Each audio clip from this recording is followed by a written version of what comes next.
And just to speed through here, we have two very short introductions before we can go to Q&A.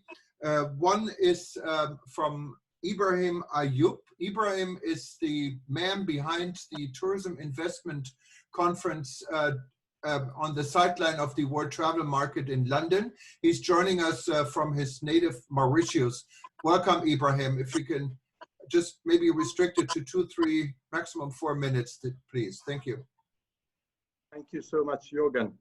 Thank you to all of you, and good evening, good morning, good afternoon, wherever you are around the world. It's a pleasure to address you tonight. Well, I don't want to seem pessimistic here. I was sharing with Jürgen this morning. Definitely, I would like that travel again to start tomorrow. I mean, if we can. But unfortunately, this unprecedented situation has changed the world. Our work, our habits, the way we will have to adapt ourselves in the future, which is going to be called a new normal. What is social distancing, re-strategizing our business to survive, and able to cope within the next 6, 12, or 18 months that I'm seeing. The way I see this virus is not going to be eradicated within the next 6 months, unfortunately. It will be with us for at least the next 12 months or more, unless we have a cure or a vaccine, which will bring trust and confidence for people to travel again. Until then, I fear that if countries start to relax, I mean, like we are seeing in the coming days or in the coming weeks, it could lead us to a second wave, which could be a complete disaster to the world. I mean, I think we need to seriously start looking about how do we contain of not having a second wave. And I fear that if we relax a little bit too soon, we might re-edit a situation of 1918 Spanish flu.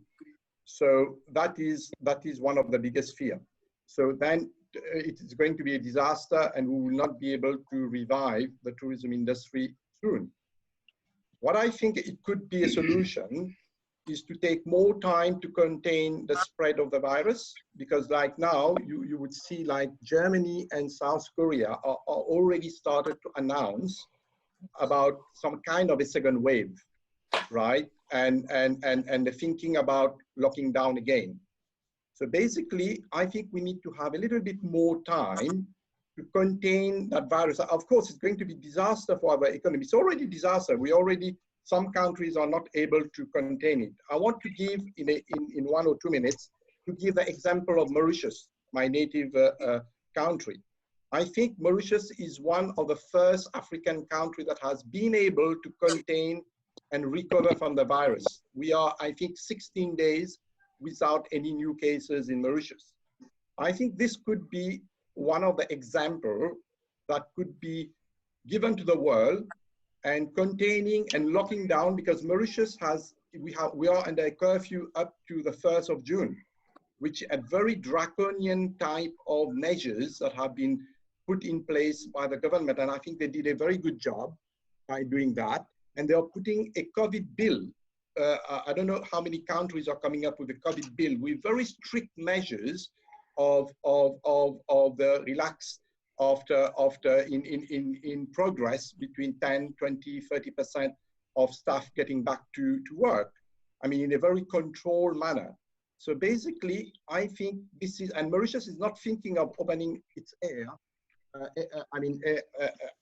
airline or welcoming foreign tourists soon, because we want to be making sure, like you're saying, like a resilience zone, free zone, like we can welcome tourists again. So I believe we would need to think about it, give a very good thought about it, before we start opening our country again.